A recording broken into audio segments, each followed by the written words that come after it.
देखिए, निश्चित रूप से अगर किसी पार्टी की किसी हमारे देव के प्रति इस प्रकार की सोच है तो सदा उसकी निंदा होगी और सदा उसकी निंदा करेंगे।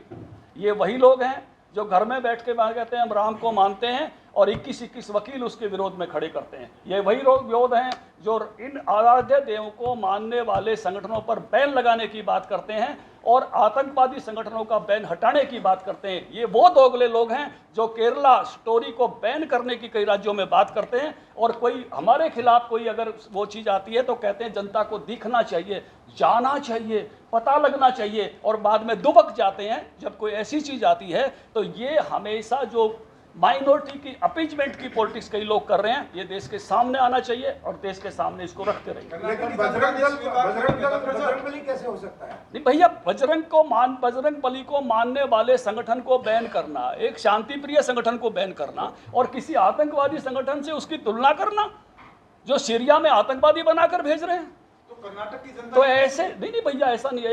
एक समय की एक घटना की एक चुनाव का विषय नहीं है, ये राष्ट्रीय मुद्दे हैं और ये राष्ट्रीय नहीं भैया, ये राष्ट्रीय मुद्दे सदा रहेंगे बीजेपी के और बीजेपी प्रखरता के साथ इन राष्ट्रीय मुद्दों पर बोलती रहेगी। और जो इन राष्ट्रीय मुद्दों के हम तब भी बोलते थे जब हमारे 4-5 सांसद थे, हम तब भी बोलते थे जब हमारे 2 सांसद थे, हमारे मुद्दे नहीं बदलेंगे। हम इन्हीं मुद्दों पर बोलेंगे, इन्हीं मुद्दों पर बात करेंगे और इन्हीं मुद्दों पर लेकर देश को आगे बढ़ेंगे। चुनाव के परिणाम आते हैं, विजय भी होती है, पराजय भी होती है। भारतीय जनता पार्टी के मुद्दे शाश्वत हैं और इन्हीं मुद्दों पर आगे बढ़ेंगे। भैया कांग्रेस कुछ भी कहे, मैं जो कह रहा हूँ मेरी बात बताइए। नहीं, कांग्रेस को छोड़िए, कांग्रेस अपनी बात। सर, आरएसएस पे पटेल ने बैन लगाया था, बजरंग दल पे कांग्रेस ने अभी जो चुनाव के वादा किया था, लेकिन इसमें तो संगठन है, इसमें देव कहाँ से आ गए? नहीं भैया, संगठन जो मेरे देवता को मानने वाले संगठन है, जो एक अच्छाई के लिए काम करने वाले संगठन है। भैया एक मिनट, ये राष्ट्र कैसे बना है? ये राष्ट्र कैसे बना है? इस राष्ट्र के बनने का आधार क्या है? इस देश की कल्चर क्या है? इस देश के महापुरुष कौन है? जो हनुमान जी के मानने वालों पर बैन लगाने की बात करेगा, वो बात इस देश की मूल संस्कृति के विरोध में है। सदा उसके विरोध में बात करेंगे और उसकी निंदा करेंगे। ये गलत है। ये देश धर्म के नाम पर धर्मनिरपेक्षता पे बना था सर। मैं बताता हूँ, ये देश धर्मनिरपेक्षता की जो बात कह रहे हैं उसको समझ लीजिए। धर्मनिरपेक्षता का मतलब है सर्वधर्म समभाव, और जिनको सर्वधर्म धर्म समभाव की समझ है वो जरा जाकर देखें कि इस देश में जो इसकी मूल संस्कृति है, और मुझे ये कहने में कोई आपत्ति नहीं, हिंदू संस्कृति है, वही सर्वधर्म समभाव की है। हिंदू संस्कृति ये घोषणा नहीं करती अपने तीर्थ में से, अपने मंदिर में से कि एक यही देवता है और इसी की पूजा करो और इसको नहीं मानोगे तो काफिर हो, ये नहीं कहते। ये कहते हैं, हिंदू ऋषि ये कहता है किसी भी रास्ते से आओ तुम मेरे तक आते हो। ये घोषणा, यही घोषणा जो है मैं कहूँगा सेकुलर है, और जो कहता है मेरे ही रास्ते से आओ वो सेकुलर नहीं है, वो कहीं ना कहीं अटकाती है कि मेरे ही रास्ता ठीक है। केवल मेरे ऋषि ने ये कहा मेरे रास्ते से आओ, वही किसी भी रास्ते से आ सकते हो, ये हिंदू ऋषि कहता है और यही इस देश की मूल कल्चर है, मूल संस्कृति है। मेरा ऋषि कभी नहीं कहता कि ये किताब आखिरी है, रामायण और महाभारत।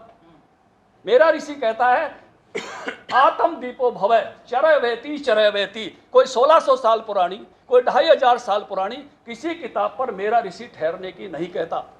लेकिन कर्नाटक में, और इसलिए अरे छोड़ो ना, कर्नाटक जीत गए, ठीक है, हो गया भैया, जीत गए, ठीक है।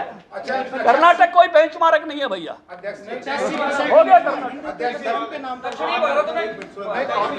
आपका ये कहना है कि नहीं, हमारा हिंदू भैया देश की मूल संस्कृति वही है। नहीं भैया, हमारी कल्चर है, हम इस कल्चरल नेशनलिज्म पर बीजेपी की घोषणा है।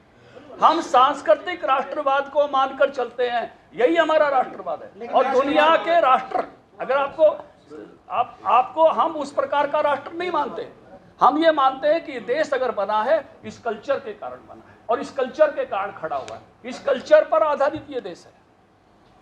इस देश में आप देखेंगे कि रामेश्वरम भी है, केदारनाथ भी है, सोमनाथ भी है, शिव सागर भी है। इस देश में 51 शक्तिपीठ है। इस देश में 12 ज्योतिर्लिंग है। ये देश की पूरी कल्चर, भाषाएं अलग अलग होगी, इस देश की कल्चर एक है। इस देश में भाषाएं अलग अलग होगी, साहित्य एक है। दक्षिण का ऋषि भी वही बोलता है, उत्तर का ऋषि भी वही बोलता है। सदगुरु और रामदेव के प्रवचन में फर्क नहीं मिलेगा आपको। ये सारा देश एक कल्चर से बंधा हुआ है। राम राम करके किसी भी राज्य में आप जा सकते हो, इसलिए राम हमारे आराध्य देव हैं। इसलिए जनवरी में राम के मंदिर का उद्घाटन हो रहा है, आप सबको आमंत्रित करता हूँ।